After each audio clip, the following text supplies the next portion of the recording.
Look, don't get me wrong, Gogmazios is cool and all, but I'd much rather the real best final boss return. Hell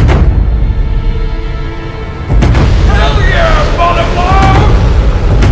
Okay. Hello, my fellow hunters, and today I want to talk about the can of mighty, juicy, squirmy worms that Gogmazios has blown wide open with a tar-based laser beam.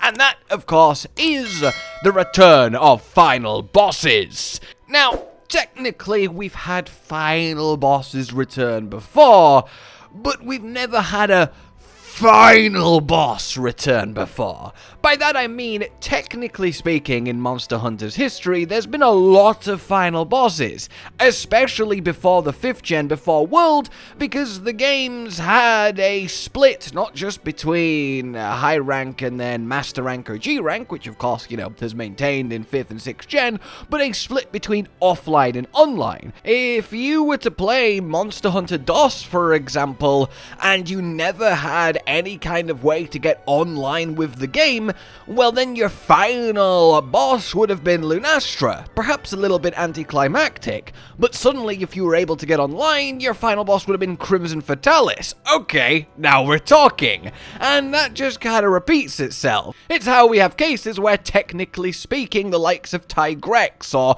Zinogre or Rusted Kushaladora are air quotes final bosses, but they're not exactly final bosses which come to mind when you think final boss, right? And the notion of a proper climactic story final battle is a bit more of a modern Monster Hunter thing. Now don't get me wrong, of course, you had the Cantor and Eucanlos in 2nd gen, Elatrion, Amatsu, Diamoralis in 3rd, they're all quite, bossy final monsters, but even then, they're not exactly, outrageous if they came back. No one looked at Elatrion and Fatalis coming back in Iceborne and thought, oh wow, they're bringing final bosses back? No, they just kind of came across as, wow, we're getting the Black Dragons, finally, in Modern Monster Hunter, that's awesome, right? There's a certain kind of, at least to me, of course, you may disagree, but there's a certain kind of essence to a final boss, a certain spectacle, a certain command, a certain element of, it would be weird if this monster just casually showed up on the roster of a future Monster Hunter game with no fanfare.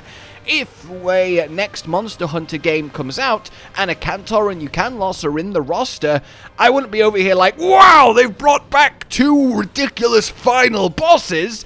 You wouldn't sort of feel like that. You'd just be like, oh, that's awesome, a Cantor and Eucanlos have finally come back. Whereas if a new Monster Hunter came out and just randomly across the story, 2 of the monsters on the roster were Nakakos and Atalkar, that would be a little bit more, excuse me, just casually 2 final bosses are showing up, but it's not even the actual new final boss? Alright then, there is a certain kind of status, I think, that the, let's call them, true final bosses command. And everything in that true final boss category to me, I always thought kind of just wouldn't make a return because it would be too big of a deal and end up both not making sense really and overshadowing everything else. Not making sense because they're big, powerful, climactic creatures that kind of need the story to be about them in some way, and overshadowing everything else in the sense that they're incredible, popular, and, well, spectacular monsters, and it's hard to top that even if you are something new and shiny. But Gogmazios, of course, has thoroughly now bucked that trend by coming back. And he did that in a title update, which in hindsight is really the way to do it. You just make an entire update post-game around one of these monsters. Having the Nakakos update, the Atalkar update, etc. kind of makes a lot more sense. Amatsu, of course, was a final boss, and Amatsu coming back in Sunbreak kind of is like that, but I still don't think Amatsu has that kind of final bossness. Amatsu is on the edge, but I still, if Amatsu was just one of the elder dragons at the end game of a given Monster Hunter game, I wouldn't think it's outrageous. I just think it's cool, right? A strong choice, but okay, I can get behind that. Whereas again, if just randomly Dalamadur was the next monster you unlocked, I'd be like, holy fuck, what is happening? In any case, the point I'm really getting at here is now the Pandora's box has been opened by Gogmazios. What are we kind of hoping for or wanting to see going forward with Wilds and just Monster Hunter in general? For me, there's not a single one that would be an anticlimactic return, right? Especially if we look at Nakakos or Atalkar. But I think there is chiefly one which I thought would be very, very unlikely, that now I kind of don't think that way because of Gogmazios, and that is Dalamadur. I think he would benefit the most out of essentially all of them from a modern interpretation. Because don't get me wrong, Dalamadur is a very, very cool snake. I'm just afraid of snakes, they really creep me out. Where are their arms and legs? But his fight leaves a little bit to be desired when it comes to farming him. The initial couple hunts are really epic and cool, his meteors running up his body, getting to his face. There is scale to it, him shearing away the arena, living up to his mountain carving name, but there is certainly a little bit of jank. So him getting the kind of Gogmazios treatment and being turned into this really smooth, impactful, multi-phase climactic fight, that is something that I really now want to see happen and think totally could.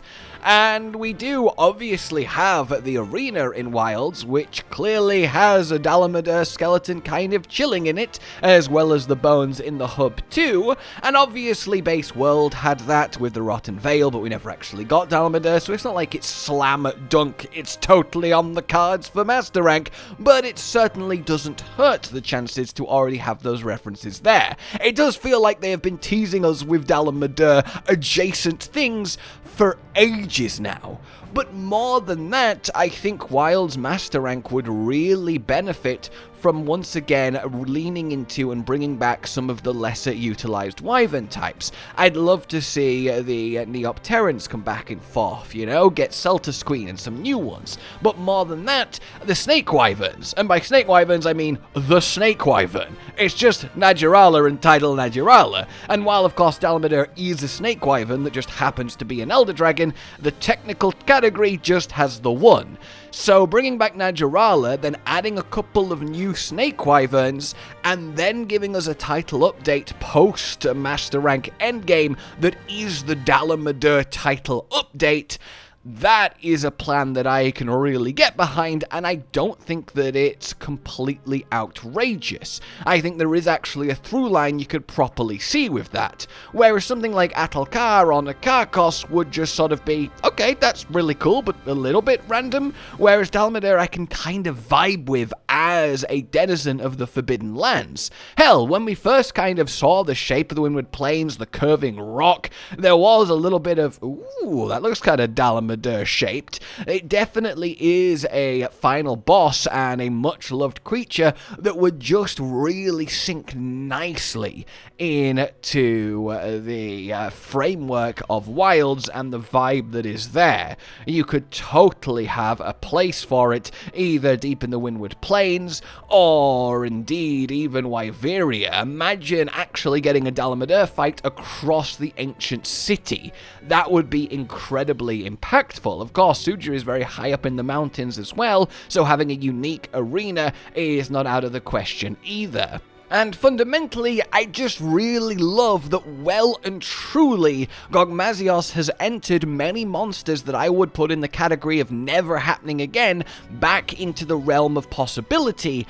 And of those monsters, I think top of the list that is both most fitting and deserving for a place in Wilds' Master Rank as kind of the Gogmazios title update but of Master Rank is Dalamadur. It's not the one I'd probably choose personally, but it is the one that I think makes the most sense, and Dalamadur as a fight has so much to gain from a new form. Especially with now we've seen how they've done Gogmazios, made him very phase-based, very cinematic, but there's still plenty of actual hunting going on, and Dalamadur can have that in spades, especially given the size of him, especially if they size him up, especially if they play into the actual running and climbing on him. I do still think it's a little bit of a shame that we never got him in Risebreak when we had wire bugs, we had wall running, we had the climbing. He feels like he would have been absolutely perfect for that, but it's not like Wilds can't make that happen in a multitude of ways, so it's not exactly the end of the world. In any case, I really think the Serpent King Dragon deserves another fair shot, and I think if he's going to get one in the immediate future for Monster Hunter, Master Rank Wilds is one of his best chances, and I hope he brings Snake Wyverns in general with him, and I feel like there's kind of no reason they wouldn't, because the skeleton is there at that point. Let's just say, if when Master Rank Wild starts getting revealed and Najarala gets teased, we can start really looking at the possibility for a Mr. Dalamadur. Ultimately, I would just love to know what you guys think now that, as I say, all the final bosses are on the table thanks to Gogmazios proving it so, and of them, which do you want the most to see in Master Rank as a title update, but which do you think is most likely, or at least makes the most sense? Because I imagine they might be two different answers for you, like they are for me. In any case, for now then, like if you enjoyed this, subscribe, hit the bell for more, consider supporting the future of the channel on Patreon down below, and until we meet again, a goodbye. Josh, Cotton, and Hollow with the videos, dropping the humor like a hammer on your tippy toes, bringing entertainment on a daily arrangement to take our insanity and turn it into entertainment. Yes, I said entertainment twice, to reiterate that it is nice to look into your faces on a mostly daily basis when you let us in your homes to make the whole world a stage. Goodbye.